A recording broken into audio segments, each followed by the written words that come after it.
नमस्कार दोस्तों, इस वीडियो में हम बात करने वाले हैं SJVN लिमिटेड के बारे में। स्टॉक 72.60 के प्राइस पे ट्रेड कर रहा है। मार्केट में बहुत छोटू सा डाउन मूव है 0.01% का फ्राइडे को। 28,000 करोड़ से ऊपर का मार्केट कैप है। फेस वैल्यू 10 है, मतलब फ्यूचर में स्प्लिट के चांसेस हैं इसके। अभी के लिए अगर स्टॉक देखें तो अपना 5200 DMA से दोनों से नीचे ट्रेड कर रहा है। थोड़ा सा साइडवेज अभी स्टॉक गया है, काफ़ी टाइम से डाउन ट्रेंड में है 2024 से, एंड तब से स्टॉक उठ नहीं पाया है। बहुत स्ट्रॉन्ग रैली देने के बाद स्टॉक में ऐसा कुछ देखने को मिला है। एंड एक दो स्टॉक्स और हैं जिनमें सेम सा देखने को मिला है लास्ट, क्योंकि उसके बाद जब ये लास्ट रैली आई थी बहुत स्ट्रॉन्ग, उसके बाद कभी इलेक्शंस हुए हैं, कभी टैरिफ वॉर हुई है, ग्लोबली बहुत सारी चीज़ें हुई हैं, तो जिनका इफेक्ट पड़ा है उस पर। अब यहाँ पे क्योंकि क्वार्टर एंड हो गया तो एक बार देख लेते हैं कि क्वार्टर का रिजल्ट कैसे रहता है। वैसे अभी रिजल्ट का कुछ न्यूज़ नहीं है कब आएगा, तो यहाँ पे जस्ट सेकेंड, यहाँ पे देखेंगे हम कि क्वार्टर का रिजल्ट कैसा रहता है। तो क्वार्टर के रिजल्ट की बात करें तो जून का यहाँ पे तो बहुत अच्छा रहा था और ऑपरेटिंग प्रॉफिट भी अच्छा रहा था। फिर यहाँ पे देखें तो भी बहुत अच्छा था, यहाँ पे भी बहुत अच्छा था, यहाँ पे अगेन और यहाँ पे बहुत अच्छा। तो बेसिकली हम एक्सपेक्ट कर सकते हैं जून का रिजल्ट इसका काफ़ी अच्छा आता है। मार्च का इसका कुछ ज़्यादा अच्छा नहीं आता है रिजल्ट। तो अब चलते हैं हम इसके चार्ट पे, क्योंकि न्यूज़ ऐसा सच हमारे पास कोई रीसेंट नहीं है।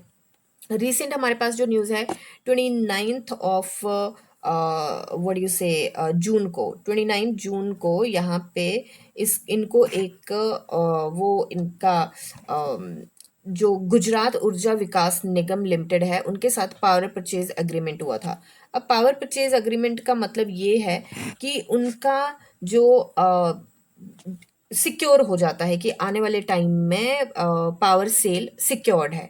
ठीक है, तो वो एक पॉजिटिव चीज़ है, पर वो लॉन्ग टर्म के लिए पॉजिटिव है। शॉर्ट टर्म में आपको क्या रैली देके जाएगा वो ऐसी कोई न्यूज़ नहीं है। हालांकि इससे स्लाइटली कुछ इम्पैक्ट पड़ना चाहिए था, बट कुछ इतना खास इम्पैक्ट हमें देखने को नहीं मिला है यहाँ पे। तो अभी के लिए अगर हम टेक्निकल की बात करें, पहले फंडामेंटल की बात करते हैं। फंडामेंटली अगर देखा जाए तो ये स्टॉक जो है काफ़ी सिक्योर है एंड काफ़ी अच्छा स्टॉक है। हालांकि अभी कुछ टाइम से ये डाउन ट्रेंड में चल रहा है, बट फिर भी बीच बीच में इसने मौके हमें ज़रूर दिए हैं छोटा छोटा स्विंग लेने के। यहाँ पे हम देखते हैं थोड़ा सा, तो यहाँ पे हमें मौका आया था छोटे से स्विंग का। फिर डाउन ट्रेंड में अगर आपको गिरती मार्केट में पैसे कमाने आते हैं तो इसने वो मौके भी दिए हैं। यहाँ कुछ सिक्योर नहीं था, बट यहाँ पे अगेन हमें डाउन ट्रेंड में मिला। यहाँ पे यहाँ से यहाँ का इसने मौका दिया था बिल्कुल।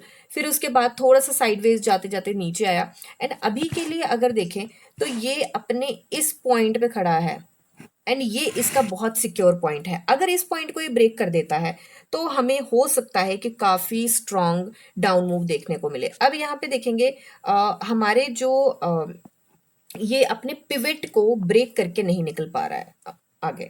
अभी हमारा मंथ एंड हुआ है, नया मंथ स्टार्ट हुआ था, तो तभी हमारे पिवट्स एंड एवरीथिंग चेंज हो गए थे। तो यहाँ पे अगर देखें जूम करके तो अपने पिवट को ब्रेक करके ये नहीं निकल पा रहा है। इसने काफ़ी टाइम से कोशिश करी है, पहले भी इस रीजन में काफ़ी कोशिशें हुई हैं। यहाँ पे अगर देखेंगे तो इस रीजन में काफ़ी कोशिशें हुई हैं। इस रीजन में पहले रेजिस्टेंस एंड सपोर्ट था। थोड़ा सा यहाँ पे पीछे चलते हैं तो अगेन अगर हम देखें इस रीजन में, तो इस रीजन में पहले फाइट हुई है, इस रीजन में पहले भी हमें फाइट देखने को मिली है, और अभी भी स्टॉक वहीं पे ट्रेड कर रहा है। तो इस चीज़ को ध्यान में रखते हुए मुझे ये लगता है कि सबसे पहले तो सबसे इंपॉर्टेंट बात यह है कि अगर इसको ब्रेक करके ऊपर जाता है तो बहुत अच्छा मूव मिल सकता है। अब दूसरी बात यहाँ पे थोड़ा सा ध्यान देने वाली ये है कि ये जो डाउन ट्रेंड का चैनल था, इस चैनल को क्योंकि काफ़ी टाइम से चलता हुआ आ रहा है, ये चलता हुआ आ रहा है। जब इसने जनवरी 2024 में दी थी बहुत स्ट्रॉन्ग रैली, उसके बाद से ये यहाँ पे है। और अभी जहाँ ये सितंबर अक्टूबर 2023 में था वहीं पे ये स्टॉक अभी पहुंचा हुआ है। तो बेसिकली काफ़ी अच्छा, काफ़ी डिस्काउंट पे ये स्टॉक मिल रहा है, काफ़ी स्ट्रॉन्ग ये सपोर्ट है। अगर लॉन्ग टर्म के लिए लेना है तो बहुत अच्छा है। अब शॉर्ट टर्म की बात करते हैं। लॉन्ग टर्म के लिए तो मुझे लगता है यहाँ पे भी एंट्री बन सकती है। शॉर्ट टर्म की अगर बात करें तो शॉर्ट टर्म में यहाँ पे मैं एक लगा के देखूंगी Bollinger band and EMA cross. सबसे पहले हम बॉलिंजर बैंड लगाएंगे। बॉलिंजर बैंड को अगर डिटेल में देखेंगे तो इसका नेक इतना ज़्यादा नैरो हो चुका है जिसका कोई हिसाब नहीं है। तो इसका मतलब, अब इसका नेक नैरो होने का मतलब होता है कि वॉलेटिलिटी लगभग ड्राई हो चुकी है, इसमें कोई ज़्यादा मूवमेंट नहीं है, और ये 20 डेज सिंपल मूविंग एवरेज के अकॉर्डिंग है। इसके ऊपर मैंने एक लॉन्ग वीडियो भी बनाई है जिसमें बॉलिंजर बैंड की किस तरीके से, क्या गलतियां करते हैं और किस तरीके से इस पे हम ट्रेड ले सकते हैं, वो सारी चीज़ें मैंने बताई हैं उस वीडियो में। तो आप देख सकते हैं, आज ही वो अपलोड करिए, एजुकेशनल की प्लेलिस्ट में होगी, आप देख सकते हैं उसको। Back to this stock. तो यहाँ पे इसका नेक जो है बहुत ज़्यादा नैरो हो चुका है। अब नेक नैरो होना तो पता है कि स्क्वीज हो गया, तो ब्रेकआउट हमें हो सकता है मिले। अब ब्रेकआउट ऊपर का मिलेगा नीचे का मिलेगा, ये कौन डिसाइड करेगा? पहले तो मुझे ऑनेस्टली लगता है कि हमें ऊपर का ब्रेकआउट मिलेगा, और मुझे क्यों लगता है, कुछ चीज़ें हैं। सबसे पहले ये सपोर्ट जो है ये काफ़ी पुराना इसका चलता आ रहा है। दूसरी चीज़, इसने एक बार नहीं मल्टीपल टाइम इस सपोर्ट को टेस्ट कर लिया और अभी वहीं पे घूम रहा है। तीसरी बात है कि इसके नीचे ये अभी कुछ काफी टाइम से स्विंग लेके गया है, बट वापसी इसने ली है और वापसी इसने रिकवर करके आया है। चौथी चीज मुझे ये लगती है कि ये अपने चैनल से बाहर आ चुका है, इसको टेस्ट करा है साइडवेज जाके थोड़ा सा, एंड यहाँ से ब्रेकआउट ऊपर का आ सकता है। बट अगर यहाँ पे मैं बात करूं 100% गारंटी की, तो 100% गारंटी बिल्कुल भी नहीं है, ये नीचे भी जा सकता है। अब अगर अभी जो मेरे पास डेटा है उसको एनालाइज करके मैं बात करूं, तो अभी 20 डे सिंपल मूविंग एवरेज से ही नीचे है, और वो इंडिकेट करता है कि इसको काफी स्ट्रांग यहाँ पे रेजिस्टेंस मिल रही है, तो हो सकता है नीचे का ब्रेकआउट दे।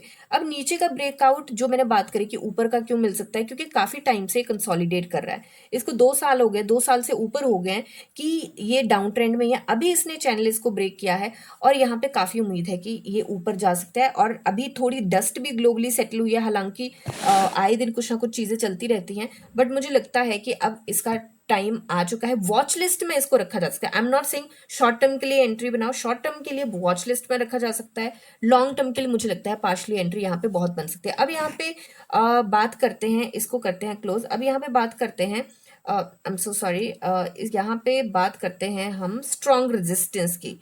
सो स्ट्रॉन्ग रेजिस्टेंस किस पॉइंट पे हमारी रहने वाली है उसको क्विकली हम देख सकते हैं ना, एंट्री पॉइंट कौन से हो सकते हैं।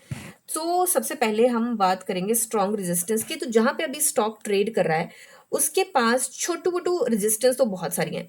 छोटू सी रेजिस्टेंस है, इसके इमीडिएटली बाद आनी है इसको 74 पे। 74 के बाद इसको इमीडिएटली रेजिस्टेंस आएगी 77 पे। बट जो मेजर रेजिस्टेंस मुझे लगती है जो आ सकती है, वो मुझे लगता है इसको 82 और 83 के बीच में आएगी। तो 82 और 83 एक पॉइंट बनता है हमारा जहां पे मेजर रेजिस्टेंस आ सकती है। अब नेक्स्ट रेजिस्टेंस, अगर ये नीचे जाता है, अगर ये स्लिप डाउन करता है, तो सपोर्ट का भी लेके चलेंगे हम कि कहाँ तक ये स्लिप डाउन कर सकता है। तो सपोर्ट यहाँ पे जो स्ट्रॉन्ग सपोर्ट दिखेगा वो हमें लग रहा है लगभग लगभग 64 के पास। 64 के पास अगर आपको डिप मिलता है, शॉर्ट टर्म के लिए बात करें, लॉन्ग टर्म के लिए तो ऑफकोर्स हो ही जाएगा, बट शॉर्ट टर्म की बात करूं तो शॉर्ट टर्म के लिए मुझे लगता है अगर 64 पे बाई चांस आपको डिप मिल गया, तो मुझे लगता है ले लेना चाहिए। और चैनल को टेस्ट करने के बाद हो सकता है वहां से ये 5, 8, 10% का हमें स्विंग दे जाए, बहुत अच्छा मौका रहेगा 64 पे। अब यहाँ पे अगर दो चीजें हैं, अगर शॉर्ट टर्म की एंट्री बनानी है और फुल कंफर्मेशन के बाद बनानी है, तो मुझे लगता है 82, 83 जब ये सस्टेन कर जाएगा उसके बाद एंट्री बन सकती है। और ऐसा नहीं है कि 82 कंप्लीट होने के बाद इसके पास रेजिस्टेंस नहीं है, इसके बाद इमीडिएटली इसको जो रेजिस्टेंस आएगी वो आएगी 91 एंड 96 के बीच में। ये जो इसका पीरियड रहेगा वो काफी ज्यादा स्ट्रांग रहेगा, तो इसको भी ध्यान में लेके जरूर चल। तो मैंने आपको नंबर्स बता दिए कहाँ कहाँ रेजिस्टेंस आ सकती है, एंड आई होप ये आपकी एंट्री और एग्जिट में हेल्प करें। अभी के लिए जो मेरे पास डेटा है उसके अकॉर्डिंग यही एनालिसिस है। बाकी अगर आपके कोई क्वेश्चन हो, कोई किसी शेयर को बनाने की रिक्वेस्ट हो, तो आप मुझे कमेंट सेक्शन में बोल सकते हैं। मिलते हैं नेक्स्ट वीडियो में, तब तक के लिए हैप्पी इन्वेस्टिंग।